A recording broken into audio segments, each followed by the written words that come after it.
Тишке кам көрүүдө биринчи тишти кантип жуйбуз, кандай щетка тандайбыз, ошол боюнча айта кетсем, щетка тандаганда бул жери тегиз болуш керек. Анан штинкалары мындай тыгыз жайгашыш керек. Андан кийин бул штинкалары жумшак болуш керек. Жумшак болгондо өтө мындай жалпайып кетпестен упругий жана жумшак болуш керек. Менин сунушум ушул Atomy компаниянын щеткасы, ушудан акчаны аябай эле алууну сунуштайм. Анткени бул антибактериальный, алтын жалатылган, штинкалары алтын менен опыленный. Кантип жуйбуз бул щетка менен тишти? Кээ бирлери мисалы тишин өтө катуу басып жуушат да, катуу басып ышкап жууганда щетканы ручка сымал мындай кармап жууну сунуштайм. Мисалы бул тиштин сырткы болсо мындай ышкайбыз, мындай ышкайбыз. Бул туура эмес.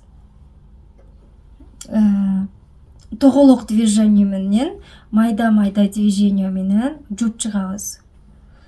Майда круговой движение менен баардык тиштин бетин мына ушундай жууп чыгабыз.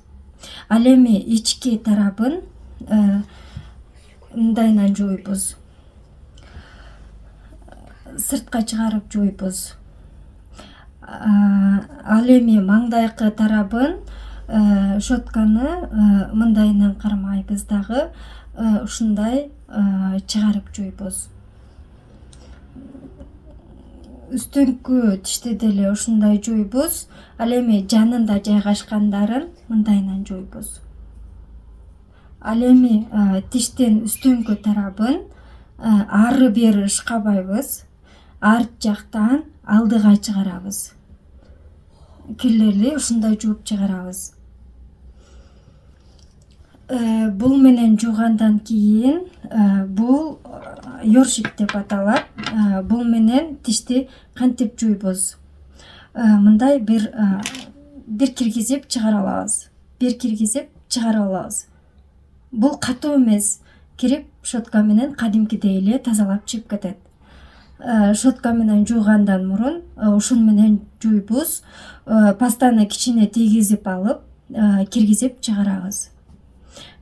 Жана щетка жетпей турган жерлерди мына ушун менен жуулат. Эми бул балдардыкы.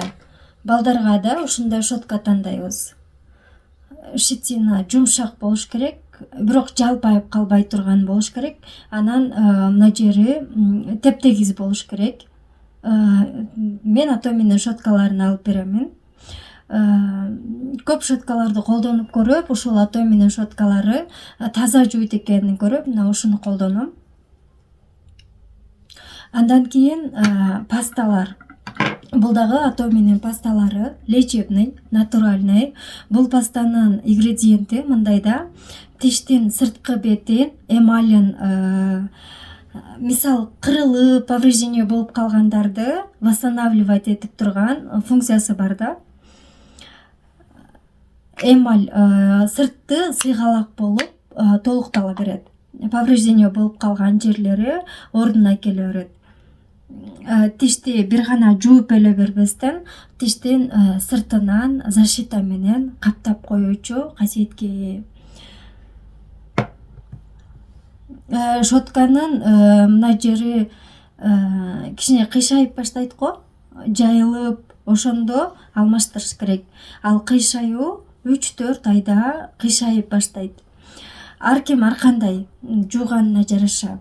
Кээ бирлер аккуратно жууйт, кээ бирлердики бир айда жалпайып калышы мүмкүн. Жалпайып калганда уже неэффективный болот ошол щетка. Ошон үчүн мына жери кыйшайып калганда уже алмаштырыш керек. Ал эми 4 айда башы кыйшайбаса деле алмаштырыш керек. Себеби щетканын арасында бактериялар өнүгүп калат.